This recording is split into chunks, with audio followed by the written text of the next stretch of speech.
Everyone, welcome to day 3 swim tips from the Stairwell. Thank you for the comments and feedback really.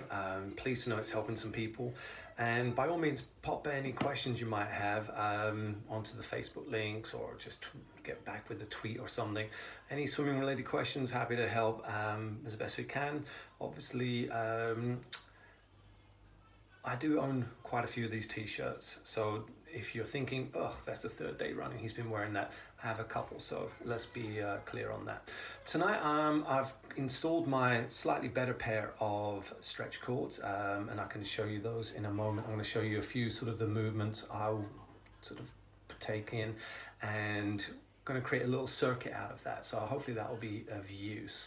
So we talked about what I've been trying to do, make this a little bit more interesting, is couple this with links to yesterday. Hopefully you found the dry land article that will show you some of the movements, and I'm going to quickly recap a couple of them.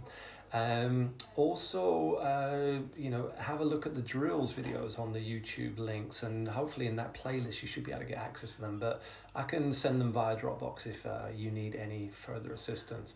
So I'm going to show you just a little recap on the dry land movements, and then we're going to move into a little bit of a circuit. So key movement number 1, hopefully you can see this from the side. Here we go. So I think I've got enough space. So this, if I only had time for sort of one movement, I arrived late to my race and I was in a little bit of a rush, I would try to find a minute at the least. This is great because it's putting blood flow into the key swimming muscles. It's loosening the right muscles and joints up, it's getting the body warm. It's also, once you've got your wetsuit on and pulled up into position, it'll actually start to stretch and pull the wetsuit into position. And coming later, we will have a few discussions on wetsuits and so on, how to sort of repair them, how to make them a little more comfortable. So hopefully that'll be of use and of interest at some point.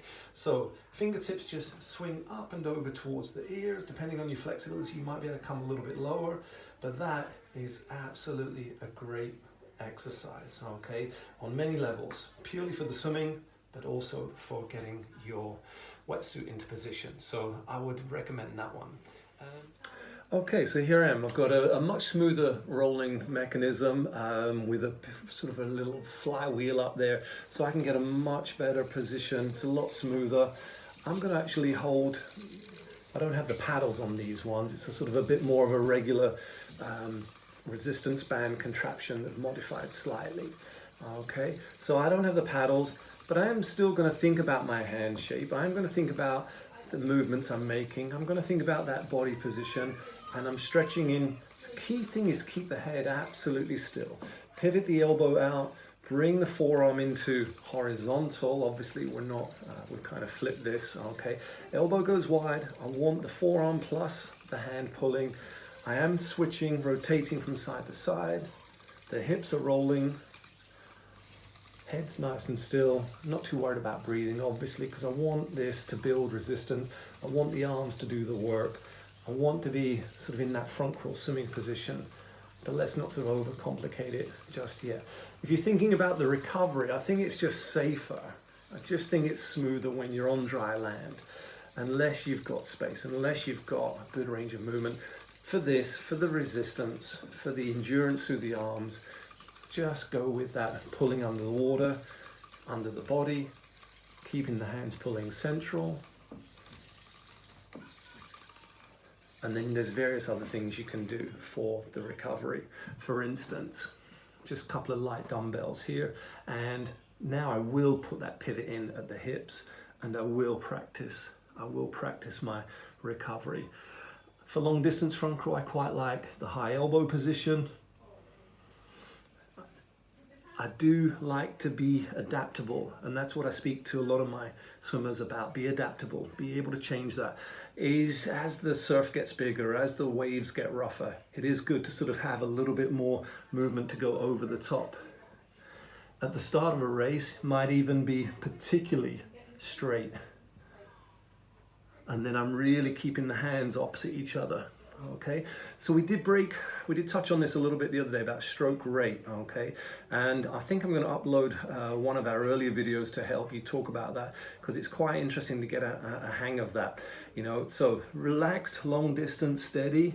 I am sort of coming through, I'm not gliding, but I am certainly not keeping the hands at 180. This is catch up, and that's not great because I stop, I start, I stop, I start. If you keep the hands completely opposite, that's fairly aggressive. You'll see a lot of the sprinters doing that in the pool, and that takes a lot of effort. In fact, just watched a really good video on Swam. It's a great resource.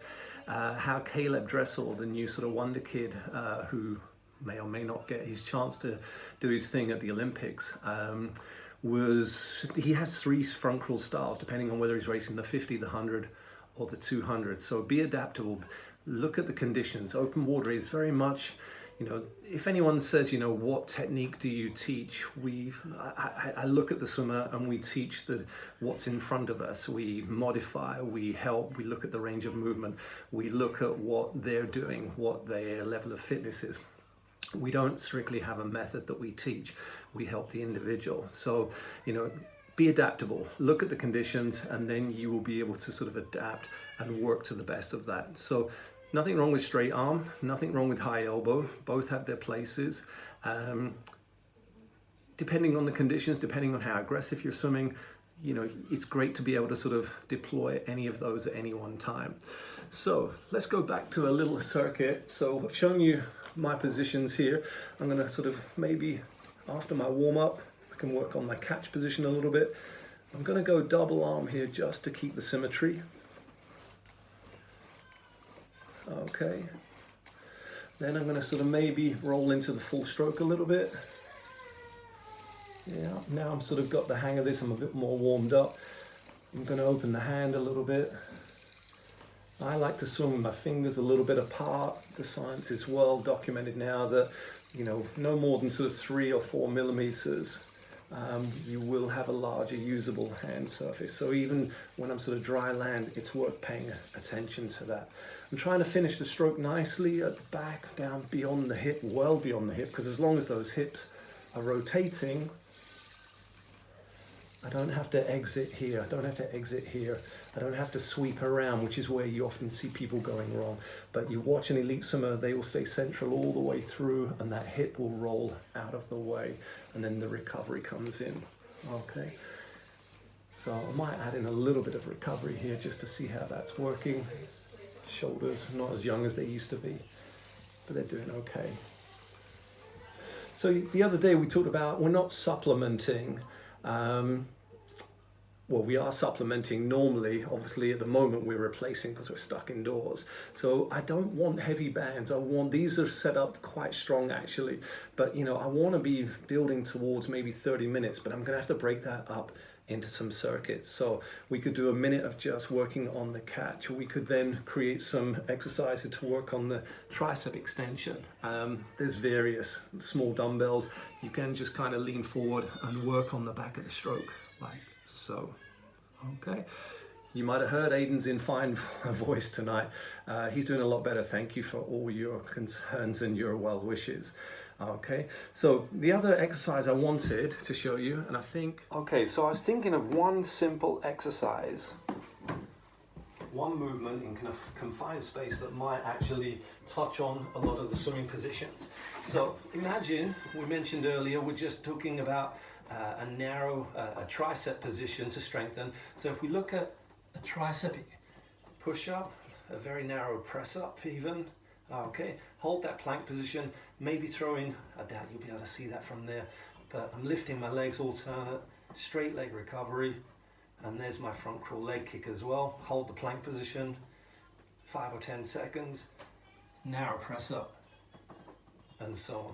You may have to come to your knees. It's quite a strong movement for the triceps, but not the end of the world to just get that in first, straighten the body, and then get the leg kick working. Okay, so I'll actually document I'll actually document and put a little circuit together, but you've got your tricep position, your catch position to work on. You've got the stroke movements to work on. You've got, and one other extra exercise that I think will help. Take your light dumbbell. Okay, and remember, we looked at the torpedo drill to keep you mobile, to keep the body sort of thinking about its swimming position, head still, shoulders switching from side to side. And then just take that one step further, tin of beans or a light dumbbell, we're gonna just roll that through. Okay, you might need a little bit more space. But we're drawing a sword, coming through from the hip, take the light weight around, and through it comes. Okay, keep the head still, hips pushing through, shoulders finishing out front. And that's nice because it's taking the shoulder through a wide range of motion. That was my elbow, don't worry about that. Okay, so that's useful. Give those a few rounds on both sides, and that's another exercise we can add in to our circuit.